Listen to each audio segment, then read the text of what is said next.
Digital India, एक नई सोच। नर्मदा बचाओ आंदोलन की प्रमुख सुश्री मेधा पाटकर रतलाम जिले के किसानों की गुहार पर आलोट पहुंची। सुश्री पाटकर ने जिले में लाल पानी की समस्या पर प्रशासन द्वारा ध्यान न देने का आरोप लगाया। उन्होंने कहा कि यदि लाल पानी के कारणों को ढूंढकर समाधान नहीं किया जाता है तो मानव जीवन खतरे में पड़ सकता है। आलोट एवं जावरा विधानसभा क्षेत्र के कुछ गांवों में केमिकल युक्त लाल पानी के कारण किसानों की फसलें बर्बाद हो चुकी है। पीड़ित किसानों की पुकार पर नर्मदा बचाओ आंदोलन की प्रमुख सुश्री मेघा पाटकर रविवार को आलोट के भोजाखेड़ी एवं जावरा के अरनियापीथा क्षेत्र का दौरा कर रतलाम पहुंची। सुश्री पाटकर ने मीडिया से चर्चा करते हुए बताया कि लाल पानी से कई किसानों की फसलें बर्बाद हो चुकी है, लेकिन प्रशासन गंभीर नहीं है। उन्होंने शासन प्रशासन पर गंभीर आरोप लगाते हुए कहा कि जवाबदार फैक्ट्री संचालकों से सख्ती से नियमों का पालन नहीं करा पा रहे हैं। श्री पाटकर इसके बाद बड़वानी के लिए प्रस्थान कर गई। इस दौरान उनके साथ डीपी धाकड़, राजेश भरावा, राजेश पुरोहित साथ थे।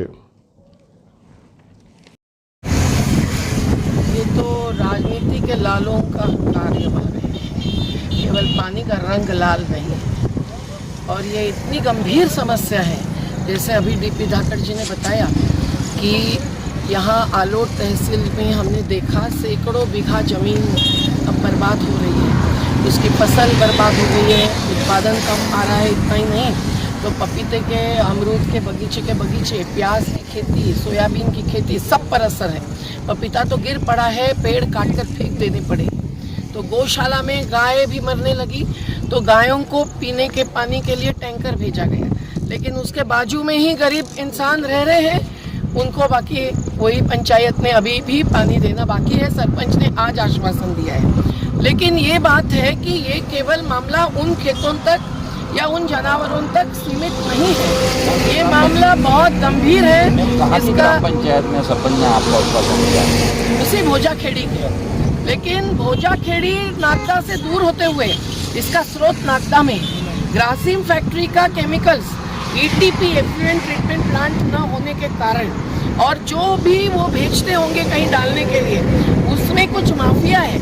अब एग्रीमेंट तो हुआ होगा कंपनी के साथ, ग्रासिम ही नहीं अन्य कंपनियां भी होंगी शायद, लेकिन उसका स्रोत सरकार की जिम्मेदारी है ढूंढना। और वो जो ट्रांसपोर्ट करते हैं, उनके जो बाहर आते हैं एफ्लुएंट्स केमिकल्स, उसको वो बीच में ही गिरा देते हैं, और जो जाकर गुजरात में डालते हैं वहाँ से आते समय और भाड़ा मिल जाए करके वहाँ का वेस्ट प्रोडक्ट भी वो लेके आते हैं। हमने देखा आलोट में वो गौशाला के बहुत पास एक शासकीय भूमि पर बड़े पैमाने पर केमिकल फेंका है, वहाँ गंध फैला हुआ है। इतना ही नहीं, वही पानी झिरप झिरप कर भूजल में आता है और वो नदियों में जा रहा है। और ये नदी क्षिप्रा एक है, क्षिप्रा आगे चंबल में मिल रही है, गांधी सागर तक के गांवों को ये असर भुगतना पड़ रहा है। सरकार है कहाँ, जीवित है कि नहीं है? इंसान तभी जीवित रहेगा जब सरकार इस जीवन पर जो आक्रमण की बात है उसको रोकेगी, दोषियों पर कार्रवाई करेगी तत्काल। तो आज हम लोग ये अरनियापीथा गांव में है, जो जावरा तहसील में है, जिला वही है रतलाम। और यहाँ जो चंपालाल भाई और उनके भाई बहनों के जो परिवार जिस कुएं का पानी पी रहे हैं, केवल खेती को नहीं दे रहे हैं, इसका रंग आप देखो, लाल बूंद का केमिकल का रंग है। कोई अधिकारी और यहाँ पर या कोई नहीं पहुंचा है, पंचनामे नहीं हुए, केवल गौशाला का पंचनामा हुआ है, एक नारायण सिंह की कुछ खेती का पंचनामा हुआ है, बाकी सब पंचनामे करने का आश्वासन अभी SDM और तहसीलदार आलोट ने दिया है। रतलाम के कलेक्टर ने भी आश्वासन दिया है कि वो विजिट करेंगे, खुद देखेंगे, और वो PCB के रिपोर्ट की राह देख रहे हैं। पोल्यूशन कंट्रोल बोर्ड और PHE ने रिपोर्ट देने की बात की है, जांच शुरू हुई, पर महीनों तक ये आवेदन देते हुए, आक्रोश होते हुए, अभी 8 दिन पहले ये जांच शुरू हुई है। ये बहुत दर्दनाक बात है। और PCB का हमारा अनुभव बहुत अच्छा नहीं है।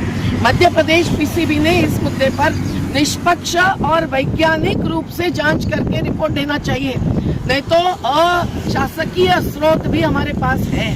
बहुत सारे पर्यावरणविद हैं, और सुप्रीम कोर्ट के 2 फैसले हैं, 2012 और 2013 का, जो गुजरात के पर्यावरण सुरक्षा समिति ने केसेस याचिकाएं लगाई थी उसका।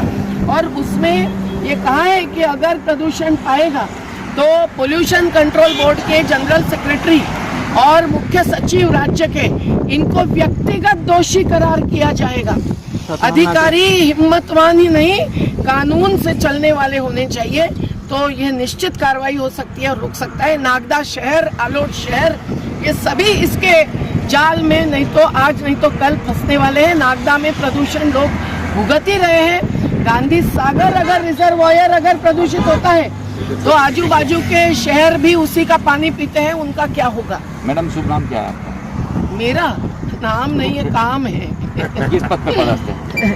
मैं पदधारी नहीं। आज हम मेधा दीदी के नेतृत्व में नागदा से लगा करके और आलोट का क्षेत्र और ये जावरा है, हम लगभग सभी जगह जा रहे हैं। और आप देख रहे होंगे जो ये फैक्ट्रियां चल रही है, इन फैक्ट्रियों वालों ने ऐसा केमिकल जो इनको यूनिटों में ले जाकर उसे शुद्धिकरण करना चाहिए, लेकिन ये रास्तों में जहाँ जहाँ पहाड़ी क्षेत्र हो या कुएं हो या नाले हो उसमें वो पानी छोड़ देते हैं, वो केमिकल छोड़ देते हैं। वो इतना जहरीला केमिकल है जिससे हमारा वातावरण खराब हो रहा है, जिससे हमारी ज़मीन खराब हो रही है, जिससे हमारा जंगल खराब हो रहा है, जिससे नदियाँ पूर्णतः बर्बाद हो रही है। जानवर हमारे सामने गोवंश नीचे गिरता हुआ हमने देखा है। हमारे जो किसान भाई उस पानी को छू कर काम करते हैं तो उसकी स्किन खराब हो रही है। आप देखेंगे गांधी सागर इतना एशिया का सबसे बड़ा रिजर्व वाटर के साथ वहाँ पर घड़ियाल पाले जा रहे हैं और ऐसा जहरीला पानी छोड़कर मछली और जो पानी के जीव जंतु सबको खत्म करने का काम किया जा रहा है। इसलिए आज हमने सारे अधिकारियों से चर्चा कर लिखित में आवेदन भी दिए हैं और मैं आम जनता से आपके माध्यम से आह्वान करता हूं कि तत्काल जहां भी ऐसी प्रॉब्लम आए अधिकारियों को लिखित में अवगत कराएं और अगर अधिकारी कार्रवाई नहीं करते हैं तो हमको सड़कों पर आना पड़ेगा, जन आंदोलन करना पड़ेगा। हमारे आवाम को और मुल्क को बचाने के लिए सबसे पहला हमारी प्राथमिकता हमारा वातावरण होना चाहिए।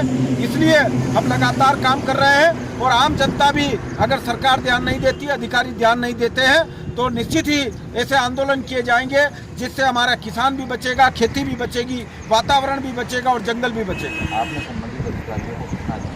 आज हमने लगातार अभी आलोट में जैसे थे तो आलोट SDM साहब, तहसीलदार साहब, राजस्व विभाग के सभी अधिकारीगण और रतलाम जिलाधीश महोदय से भी चर्चा करी है कि इसमें कार्रवाई करें और हमने लिखित में भी सारी कार्रवाई आज की।